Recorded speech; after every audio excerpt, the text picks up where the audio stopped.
The American dream. It's a powerful idea, right? A beacon of hope and possibility that has drawn people from all corners of the globe.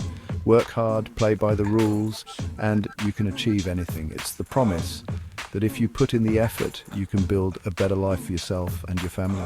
You can buy a house, send your kids to college, and retire comfortably. It's the dream of upward mobility, of progress, of a brighter future. But here's the thing, that dream is slipping away for most Americans. The reality is becoming increasingly out of reach for many. Why? Because a small group of super rich people are hoarding all the wealth and power. The gap between the rich and the poor is widening at an alarming rate. Noam Chomsky, a brilliant thinker, wrote a book called Requiem for the American Dream about this very problem. He argues that the system is rigged against ordinary people. He says a few powerful players are making the rules and tilting the playing field in their favor. They control the media, the economy, and even the political system. And guess what?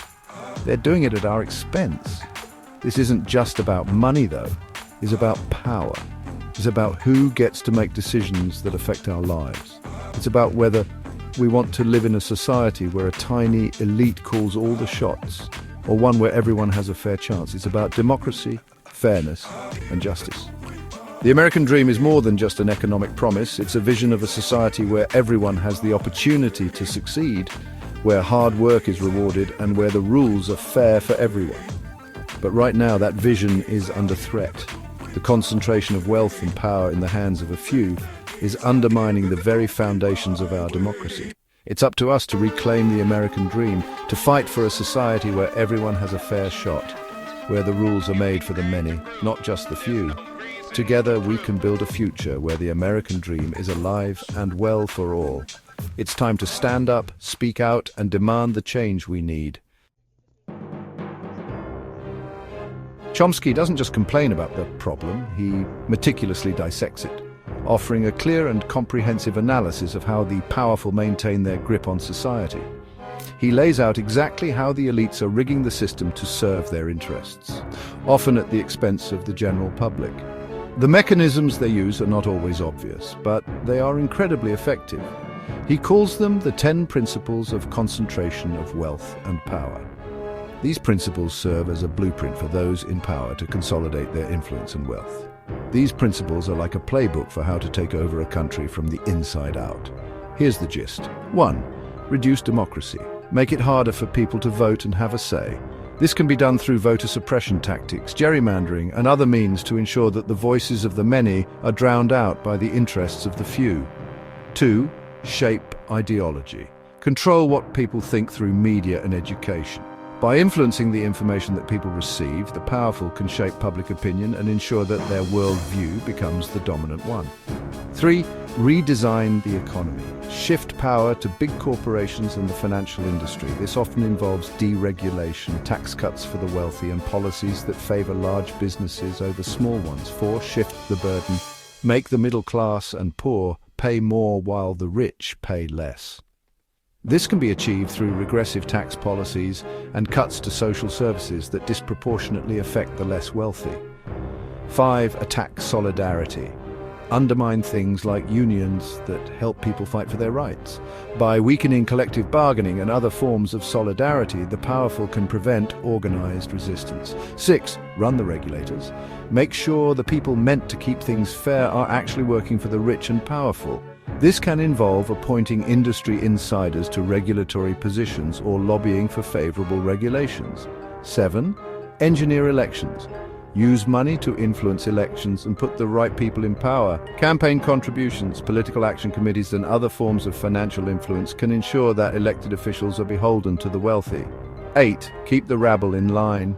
Crush any attempts by workers to demand better conditions. This can involve breaking up protests, passing anti-union laws, and other tactics to suppress dissent. 9. Manufacture consent. Use propaganda to convince people to go along with the plan. By controlling the narrative, the powerful can make their actions seem justified and necessary. 10. Marginalize the population. Keep the public distracted and cynical so they don't get involved in politics. This can be done through entertainment, consumerism, and fostering a sense of helplessness. These principles are at work every single day in America. They shape our politics, our economy, and our society in ways that often go unnoticed but have profound effects on our lives. Let's start with the first principle, reducing democracy. It's pretty simple. If you want to stay in power, you don't want too many people voting against you. So what do? You make it harder to vote, especially for groups that might not support you. Think about things like voter ID laws, closing polling places in poor neighborhoods, and making it more difficult to register to vote. These tactics might seem small, but they add up. They create obstacles that discourage people from participating in the democratic process. And guess what? It works. The United States has a dismal voter turnout rate compared to other developed countries. When fewer people vote, the people in power don't have to listen to as many voices. They can get away with policies that benefit themselves and their wealthy friends. Remember that whole rising tide lifts all boats thing? Yeah, that's a load of rubbish. It's called trickle-down economics. And it's the idea that if you make the rich richer, their wealth will eventually trickle down to everyone else. Here's the problem, it doesn't bloody work. In reality, the rich just keep getting richer while the rest of us fall further behind. The gap between the super rich and everyone else has been growing for decades. This isn't an accident. It's by design. The wealthy have rigged the tax code so they pay less, while corporations use loopholes to avoid paying their fair share. Meanwhile, essential services like education and healthcare are being cut, making it even harder for ordinary people to get ahead. Unions are groups of workers who join together to fight for better pay, benefits, and working conditions. They give workers a voice and some power to negotiate with their employers, so naturally the powerful elite hate them. Why? Because unions threaten their profits. If workers have the right to organize and bargain collectively, they might demand a bigger slice of the pie, and the wealthy don't like sharing. So, what have they done? They've launched a relentless attack on unions, passing laws that make it harder to organize and weakening their power. As a result, union membership has plummeted in recent decades, and wages have stagnated for most workers. Section 6. Hey, look over there. The media's magic trick. Ever wonder why the news seems so focused on celebrity gossip, political scandals, and reality TV drama? It's like a never-ending circus designed to keep us entertained and distracted. It's not just because we're all a bunch of mindless sheep, though let's be honest, sometimes it feels that way. The truth is, there's a method to this madness. It's also because the media is owned by a handful of massive corporations. These corporations have a lot of power and influence over what we see and hear every day. And guess what? Those corporations have an agenda. They aren't just in it for the journalism, they have their own interest to protect. They want to make money, sure, but it's more than that. They want to maintain their power and influence, and that often means keeping things just the way they are. They also want to protect their own interests, which often means keeping the status quo in place. This way, they can continue to profit without any major disruptions. So, how do they do it? How do they keep us from questioning the system? By bombarding us with a constant stream of distractions. They fill our screens with sensationalist stories that grab our attention but don't actually tell us anything important. They focus on sensationalist stories that grab our attention but don't actually tell us anything important. It's all about keeping us hooked and not thinking too deeply. They give a platform to talking heads who spout the same tired, pro-corporate, anti-worker talking points. These commentators often repeat the same narratives that benefit the corporations, and they rarely, if ever, challenge the fundamental power structures that are at the root of our problems. Instead, they keep us focused on the surface-level issues, ensuring that the deeper systemic problems remain unaddressed. Section 7. Trapped in a system that doesn't care. Here's the thing about all of this.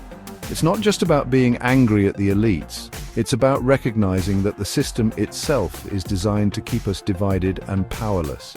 It's about understanding the ways in which our government and our economy have been captured by a small group of wealthy special interests. The good news is, once you see it, you can't unsee it. You start to notice the patterns everywhere you look. You start to question the narratives you've been told your whole life. The bad news is, it can feel overwhelming. It's easy to feel helpless and cynical, like nothing we do can really make a difference.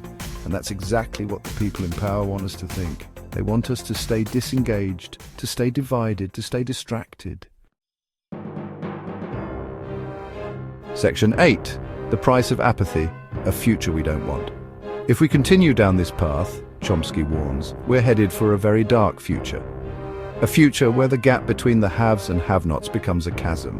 A future where democracy is a distant memory replaced by a system of corporate tyranny. A future where the environment is ravaged, social mobility is non-existent, and basic human rights are trampled underfoot. Sounds grim, right? That's because it is. But it doesn't have to be this way. We still have time to change course. We still have the power to reclaim our democracy and build a more just and equitable society. But it's not going to happen on its own. It's going to take all of us working together to make it happen. Section 9. Time to fight back. Our future is on the line. Chomsky's book isn't just a depressing read about how screwed we all are. It's a call to action. He argues that we need to fight back against these forces of concentrated wealth and power. We need to demand a more just and democratic system. How do we do that? By getting involved, by voting in every election, local and national, by supporting organizations that are fighting for social justice, by challenging the status quo and demanding better from our leaders. This isn't about left versus right or Democrat versus Republican. This is about ordinary people versus a system that is rigged against us. It's about taking back our democracy and creating a future where everyone has a chance to thrive. So let's get to work. We've got a lot of work to do.